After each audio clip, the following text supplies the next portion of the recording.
I think like one of the key parts of Merlin Minds that like sets it apart is the way that it invests in people and structures the deals with them. What is your approach to that? Like why? Why do that differently? Do you feel like it's different? So when I think about like hiring and investing in people, I think back to when I was originally invested in. But for the most part, I just want to make sure that everybody has time to, be doing cool things and to be reflecting on where they can go, and we can all be moving together to get there. I think that's a great way to do it because like happy employees, they tend to be better at their work and they tend to stick around because it's expensive to replace people. Right. Hey, another week, another podcast. Happy Friday. How's your week been? Week's been really good. It's been a whirlwind getting everything ready to go on parental leave, but I think we are about 90% there, which is about as good as I think we're going to get it. Yep, I agree. I just think it's funny that I'm asking how you're doing as if we weren't just hanging out talking, but nobody watching this necessarily knows that. Yeah. How's your week going? So far, so good. Pretty much the same thing. I'm the guy doing a lot of the parental leave prep. Yeah, we're like most of the way there. Like we're about at the point where, I don't know, it's just kind of not a matter of, it's kind of a matter of like what things will we figure out once we arrive there. Yeah. I think we've done the vast majority of what we can do ahead of time, and it's a little bit possible to like theory craft ahead of time, like every tiny little thing that can happen when the owner of a company is out for a month. Right. But we'll figure it out. You've set me up well for success with a lot of that, and I don't know. I have a lot of trust in our team, and I think we've very much limited the number of like red alert scenarios. Yeah. I think that's really good. And I think that's about the best we can do is minimize the number of even potential things that can really crash the ship. Right. Yeah. So I think that's about as good as you can do. Something I'm thinking about a lot as we're preparing for the next phase is just making sure that everybody has their roles and responsibilities understood so that they can take care of things in my absence. And for any founders out there listening to this, or builders or small business owners, odds are you're carrying too much, and doing, like a D-Day prep is a really good way to figure out where you're spending a lot of your time that you should be letting other people help you with, because that's why you have a team. So yeah, we talked about this a bit before, and I don't know if we talked about it in one of these sessions, but I agree. Like I think we've come to realize like this is actually like a really, really helpful exercise. Yeah. Because every single startup owner I've ever worked with has had some degree of a problem with like relinquishing control. Sure. Starting a new company, like you're constantly in emergency mode. You're putting everything on the line, and it's really hard to turn that off even as you get stable and you have people you can offload things to because you've just been doing it for so long. Right. And there are, somebody's really putting all their chips in the basket of starting and running a company. There aren't a lot of life scenarios where we'll say like at a specific time, I guarantee I will want to be gone for 1 month straight. I will be very busy. And having a kid is a very, very reasonable thing for that. But, like the closest I've come to that has been other startup founders I've worked with going on vacation for a week. And when they did that, I know they were still like on their computer. Plugged in. Yeah, exactly. Like I know that they would answer their cell phone, or they were doing work before they went to Disney, or get back to the hotel and responding to emails and such. And we're trying to prevent that. Yeah, I think we're doing a good job. I think the big one is I'm just going to uninstall everything, and I have another MacBook that has no software on it, and so that's what I'll use for the month that I'm out. That's clever. I like that. I like that a lot. Cool. Well, this is actually like a good pivot into some of the things I want to talk about, which is generally like empowering employees and upskilling and like how to relinquish some of that ownership. So let's talk about that. Like, I think like one of the key parts of Merlin Minds that like sets it apart is the way that it invests in people and structures the deals with them. So I guess just from like the highest level, like what is your approach to that? Like why do that differently? Do you feel like it's different? Yeah, I think so. So when I think about like hiring and investing in people, I think back to when I was originally invested in, and there were some people that took a chance on me. And I remember in the beginning or in the middle or anywhere in between, it was always like, man, like I'm here and I'm maybe 20% away from where I want to be. I just wish someone would like give me that opportunity. And so I try to be, human and empathetic towards that engagement, because I want to make sure that everybody who's here feels like, they at least are getting taken care of and being given that opportunity, so that we can structure deals in a way where everybody's at least winning most of the time. And I think that's a good place to start. Yeah, absolutely. I 100% agree with that. And I'm very thankful for that as one of the people who had a risk taken on him. And I think that's so much different than just general corporate culture, but especially also like startups. Right. So often the negotiations for a new job start with, or like once you're getting your foot in the door and it's coming to the point of an offer, it's a song and dance of the company thinking, what's the least I can pay this person that keeps them around, and the employee thinking like, what's the most I can get out of this guy? Right. Yeah, that's really interesting. I've been going through, recently I've like rediscovered, they call him DHH. He's one of the founders of 37 Signals, and they own a couple different like small SaaS products and other like mailing products and things like that. And I think they have a really interesting approach to hiring. Almost everyone at the firm has the same salary, regardless of the top to the bottom. It's all very much so like the same. The only thing that's different is like the firm guarantees payment for vacations. So everyone is not only forced to take vacation, but the firm actually pays for that individual and their family to go on a vacation. And then they in the summertime, the work week is 32 hours instead of 40. Nice. If that makes sense. And then they close down for different holidays. So I think that's like a really healthy way where it's like, in a world where I don't have a ton of venture capital or external, ventures or interests or things like that, once we kind of like figure out how to become profitable, since we don't need a whole lot to move forward, the next step is like, how do we get everybody into a similar position so that we can start thinking, 5 or 10 years out instead of like becoming the next unicorn. Which I think is really healthy. Yeah, I think that's really cool to hear that other business owners are using this idea, and maybe that's just a bit of a shift. And like we've come to see that like science backs this in so many ways. Like talking about like we can do a 32-hour work week. Now, I think it's the nature of the beast when there's a new company. There's going to be midnight oil burned, and you've been very, very good to workers about making sure everyone is balanced. You'll first and foremost put that on yourself before you ask anyone else to go above and beyond. Right. But like, yeah, with work efficiency, like numerous studies have shown that the most, like once a company's stable, like the most efficient work week isn't going to be 50 or 60 hours a week.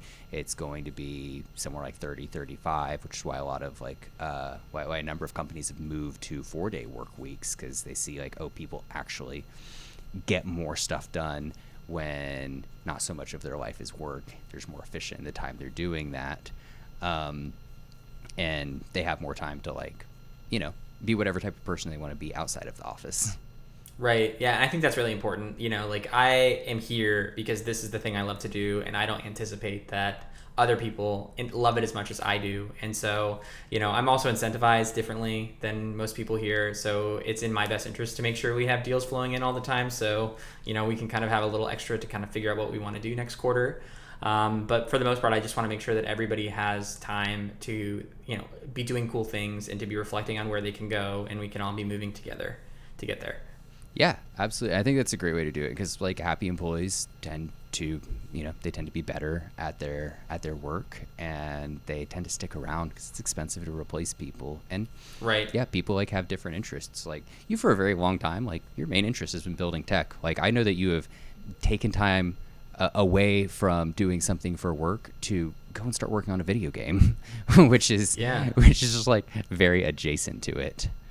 Yeah, and that's where I find myself in my free time. Whenever I get free time, I'm not like, oh, how can I, figure out how to tweak this much more out of our current application or anything like that. Like just last night, I was taking time to get our new local AI engines up so that they can be available to kind of mess around with while I'm away, so that we can kind of get some feedback from a lot of our employees on what they think about that, to kind of help them through their workday, which I think is cool. Ooh, nice. And so just ways to find cool things that are fun, whether it be a video game or what have you, kind of like how we're doing now with our new Unreal build systems and things like that. There's just always opportunity all around, and it's fun to be able to build and like help good people do great work, and take that work and actually use it as like a vehicle to enact change in our communities, which is super helpful. Yeah, I love that. And that's why you're so well suited for this, is because you legitimately like that. Like, it's not a thing where like, oh, I have to do this. Like, you're in love with it. And everyone, it's fun too, because like everyone here has like their different things that they're into. A lot of us are into gaming, which like surprise from the tech team. I have things that I'm like really interested in outside of work. So like, big surprise, I like music. If it's not abundantly obvious from my background.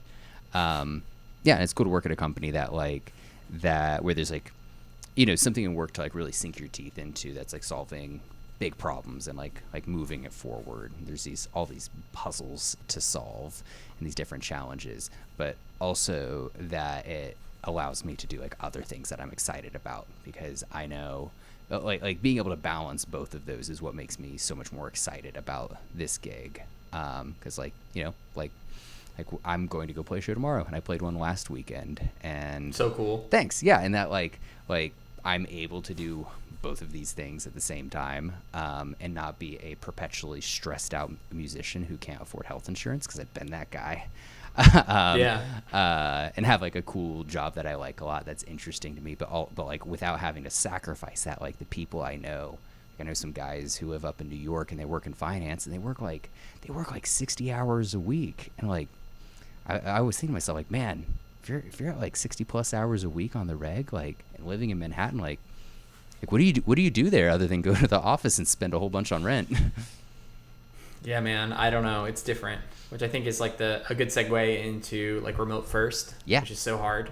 And especially in like our society right now, I'm seeing a lot of people talking about going back to the office and doing things like that.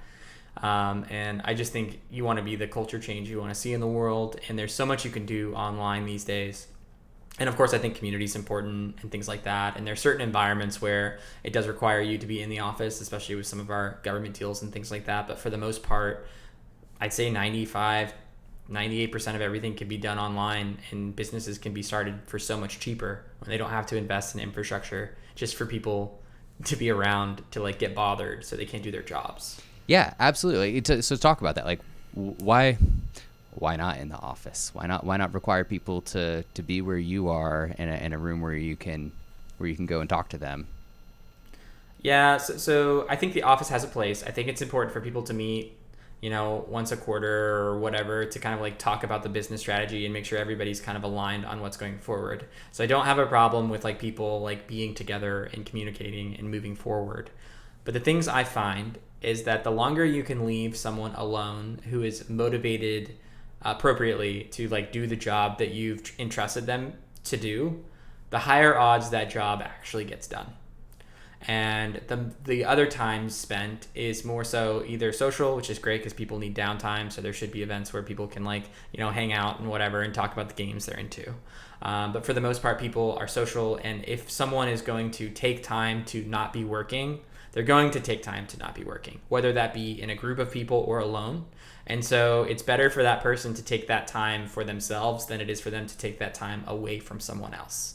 So like for example, if Cayman was in the office and I was like done with my job for the day and I was still in the office, and Cayman's my homie, I would go talk to him about like Marble Rivals, right? And now I've kind of like pulled him out of his flow, and now he has to kind of like restructure his day to kind of like deal with me, instead of like being able to get done what he needs to do and being able to like consciously and willingly make that choice for himself. Yeah, I think that's a really good way to frame it. Like, I definitely agree with that, because like you're right. Like, if someone's not going to work, then that's the thing they'll do either way. They might as well not make collateral damage, and that's fine. That's like just part of the cadence of like, incentives aren't aligned, and that's okay. Yeah, and that's and people taking these like brief moments away from work, like that's normal. It's very hard to do the same thing for 9 hours straight. But I talk too much. And so like I am a problem in the workplace. And I've had to tell coworkers before, be like, I love hanging out. Like, I like my coworkers. If you come and interrupt me, I will talk to you as long as you want, and I'm not going to get my work done, and you're not either. And so that compared to now, like me working from home at my office with all of my toys around me, I spend much less time getting interrupted or, buoying up with someone else in my department. And if I'm at a point like, man, I just need like a 5 or 10 minute break, then I'll pick up my guitar and like just like jam for like 5 or 10 minutes, just enough to like reset my brain, give me that dopamine hit and be like, that was cool, that was fun, all right, I'm refreshed, let's dive back into this. And that 5 to 10 minutes I'm spending a couple times a day isn't I'm not taking anyone else down with me who's at a different part, because like I'll structure that for like either when I'm just super burned out on a task or when I finish something and I'm like, cool, this is my reward before I go again. Yeah, exactly. Yeah, so that I see it like I'm filling up my mana bar for my concentration. Yeah, you're filling your cup instead of emptying it. Exactly. So like with remote first, like that inherently assumes like a lot of autonomy, right? Yeah. So with remote first, I think it's important that everyone has autonomy. I'm finding that management is usually something that we don't need. Like there's less than 10 of us, and so everyone should just be here to do the thing that they're good at. And in a world where people can't do the thing that they're good at, normally you have to scale that up and have managers. But I'm finding that like the bigger the company gets, the more managers you have, the less technical the managers become. And so you end up in this situation where you have all these like lords reporting to the lords that aren't doing any of the farming. And so then there's never any crops to harvest. Yeah. So it's just, a method I think that will probably keep for as long as I can. Yeah, I like that a lot. Like minimizing middle management that doesn't actually know the topic and is just like reporting and inventing busy work to justify their own jobs is just wildly inefficient. Agree. And like something I've seen that, something we start working on to kind of like put our money where our mouth is, be like, yeah, these people are experts, let's trust them, is I've recently taken over on the one-on-ones for I think everybody now. And there are people that I meet with that are just so much more technical than I could be. There's sometimes where I just have to be like, hey, I don't understand what that means, but like I trust you. Yeah. But a great thing too is like meeting with them and saying like, okay, cool. Just like vague question in a one-on-one, be like, okay, yeah, anything you think could be better generally, like with our processes or company, anything you're unhappy with, and and there's the changes we implement because of that are so much more effective. I met with 2 different developers a couple weeks ago, and one said, "Oh yeah, like here's like a reporting system that I think like will like help us a lot and like help us stay like more accountable and have like a clearer roadmap." And I was like, "Yes, that's exactly what I want." And then I was like, "Okay, how would you do that?" And they're like, "I would do it this way." I was like, "Okay, it's probably not the way I do it, but you know what you're doing." Right. Followed up with another developer who pairs with him a lot, and he was like, "Yes, this is awesome. I love this. And here's another way that I want to improve it." And I was like, "Okay, cool. Yeah, you're the expert. Last time it worked. Let's do it." And their like productivity skyrocketed, and it's easier to hold them accountable because it's not a top-down decision of like, we need you to do this thing, but it can. A follow-up was like they were slacking on it a bit, and I was like, "Hey man, this thing that you proposed and told me you wanted to do, it's." Like, I know you're not doing it. Is something not working, or did it slip your mind? Yeah. And he was like, "Oh, you're right. Let me go and do that immediately." Got back on top of it. They like started cranking again. And it's so much easier instead of like, I told you to do this thing and you need to do this thing or you're in trouble. Just being like, hey man, you said this helps you out. You want to keep doing this thing that you said helps you out. So much easier to like have buy-in with that type of approach. Right. Yeah, and it turns out when you do the thing that the person asked you to do, that they tend to be much happier than you just dreaming up what you think they want anyways. Yeah, absolutely. This might be too negative, but got any examples of a time autonomy backfired or like how you changed it? Yeah, so autonomy is a double-edged sword. You have to be very zen about being detached from outcome, because when you are rooted in the reality that you want to see in the world, the reality that is delivered is never the same. And so if you give a team autonomy to decide what the end product looks like, as the builder, you get a say in the general vision of the thing. But that doesn't mean that the thing that's delivered is the same as what you had in your head, because you gave up control and instead allowed others to have a piece, if that makes sense. Primary example of this is our first product, Spellcarver. A lot of the design decisions that I made in the beginning were out of my head and my ideas and my autonomous self. And by bringing on other autonomous people, of course, they have different dreams and different beliefs and different ideas about how something should look. So you kind of have to detach yourself from the outcome and set clear constraints. So in a world where you can set clear constraints, you avoid this pitfall and it is what it is. But in a world where you're heavily invested in that outcome, it's never what you expect it to be. Yeah, absolutely. And that can be a problem with like anything new that's being built or created, is like if you're the person to like accept it, then whether or not it's conscious, like you end up building this image in your head of what the final result will be like. And right. Like you're saying, like detach yourself from that is very, very important, because otherwise you can end up with something that's very good, but it mismatches your expectations. And then that can right. make you like go be like, this isn't what I thought. That's bad, when still like the right. end result is a very good thing. And I think calling out constraints of like kind of like the hard limits of like these are the absolute need to haves, and here are right. some preferences, and then leaving other parts open for interpretation and people to do what they do best, you end up with ultimately like a better project than what you may have done just on your own. Absolutely. Okay. I have a question that's like related to autonomy and like kind of taking risks on people. How do you make it easy for somebody to say, I don't know? And how do you set it up so that it's, let's say, like expensive to admit that they're blocked, or for them to like hide their blockers? How do you encourage that openness? So I think culture is a really easy way to open up the phone and allow people to call you and say, hey, I don't know. For me, expectations and reality are pretty well grounded. If you say you can do something, I believe that you can. In a world where you have that autonomy to make that choice, you also have the autonomy to say, I don't know how to solve this problem. The reality of software engineering, especially in our world today, is that 90%, maybe 80% of all blockers are actually just a gap in knowledge from where you are and where you want to be. And with most of the tools at our disposal today, it's very easy to get that answer and then have a path forward to deliver on that expectation. And so for me, a lot of the times I don't know what needs to be delivered between the beginning and the end. And so the longer the team is, with me and understands that like it's okay to not have the answer, what's important is that we just communicate to our customers or to ourselves, because we are our own customers and we host our own platform, to kind of understand that like, hey, I don't have this solution, but I can find it for you. That ends up being like real building and real engineering and way less consulting.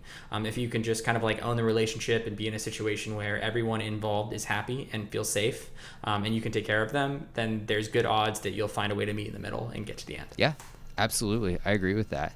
And to kind of like add on to that, outside of just like the very technical things, this is a thing that you and I deal with a lot on the business management side, and like trying to figure out different deals or compliance or contracts. There are a lot right. of times where you'll ask me like, hey, Cayman, can you do this thing? And then we're figuring out from there, it's like, what do we both know? There are times where we'll be like, hey, right. I don't understand any of this. Do you understand any of it? And sometimes you tell me like, oh yeah, I'm familiar with this. This is the answer. And sometimes we're like, bro, I don't know either. Like we need to figure out. And then it turns to, right. okay, we are now just like researching this or seeing if we need to hire an outside person. Right. It's a lot. Yeah, and that's so much healthier. Like we end up getting better results and move things forward more quickly than like past examples where like I've had managers like who would like bite my head off if I said I can do something and then realized I couldn't do it. Right. And then that can like lead to a thing like, oh man, I just need to like try figuring it out, and then deliver something subpar, or wait even longer to be like, hey, actually I bit off more than I can chew. And that ends up being expensive financially or like time wise, or can cost you a deal, so on and so forth. Yeah, I mean, a lot of the times if you make a mistake, you just have to own it and move through to the end. It's a lot easier to say like, hey, we messed up and we're going to fix it, than it is to let other people kind of put words in your mouth about what the world is. Yeah, absolutely. Okay, talking about like expectations, like people figuring out what to do. How do you separate kindness from like low expectations? Like how do you have high expectations for people but be like warm about it? Yeah, I think that in the world that we live in today, it's very easy to be complacent and kind of like defer responsibility to someone else's hand, predominantly because you don't own the thing. But at least how our business is structured, there's kind of like the platform that we build and the customers that we serve. And so the reality is that everyone involved owns a piece of that in one form or another.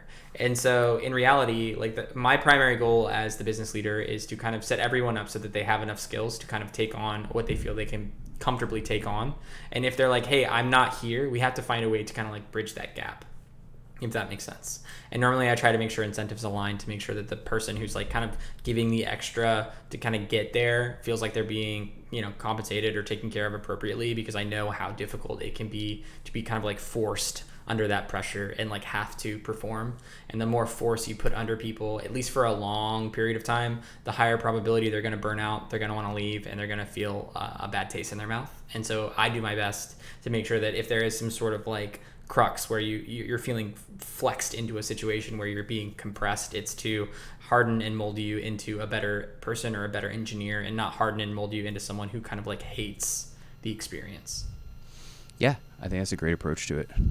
Okay, so like talking about like avoiding burnout and having expectations and trying to empower people, like how do you give somebody like ownership over something big and important without burning them out? Yeah, so I like to like do my best to Jedi mind trick people. So one of our engineers on another project, we have a big delivery coming up. And so as we've been getting ready for this new like contract, a new delivery, I've been trying to intentionally trick him into learning the things that they need to learn without being like, you need to do this. Because whenever you tell people to do it, but without them taking ownership, they never do it. And it's not because there's a gap between where they are and where they want to be. It's because you're attached to the outcome and they're not attached to the input. And so it's important to kind of structure those transition periods in ways where like there's a false constriction where like the person is intentionally leveling up, and then when the new thing comes in, it's like that much easier, if that makes sense, because they've already been conditioned to have the skill set needed to deliver before having to have the skill set to deliver. Yeah, absolutely. That makes sense. I mean, that even, and I guess this like kind of ties back to like upskilling. I think that kind of ties back to like the role that I'm flexing into as you're stepping out. I came in really just being like, hey man, like the thing I know is like sales. Like I've worked in startups, so I can do some other things, but more and more over time working together and being like, hey man, I need help doing blank or whatever, or me even acknowledging like, you don't have enough time, you need someone else doing this thing, I will do this thing. Right. Is before you're like, yeah, I want you to help me run some of this, and I was like, I don't know that I'm equipped for it, but I think he pretty effectively like mind tricked me into me being like, oh no, I need to take this on. And it came to a point where it's like, okay, cool, so you are ready to like run things for a bit? And I'm like, oh crap, I think I am. I think I've got everything. Not the droids you're looking for. Okay.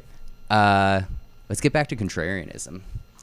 Any common management like tips or philosophies that you just like ignore, like you think are bad? So common schemas I see a lot in like engineering workflows and like PME type things is like, I think that if you're not involved with the project at some sort of like technical capacity, and I'm not saying you need to be the one who's writing the code or doing anything in the UI or the UX, but you're like physically not involved in the thing, it's very hard for you to have an opinion about that thing or the work the person has done. And so traditionally in consulting, it's very easy to have like a management person who's not involved with the day-to-day technical.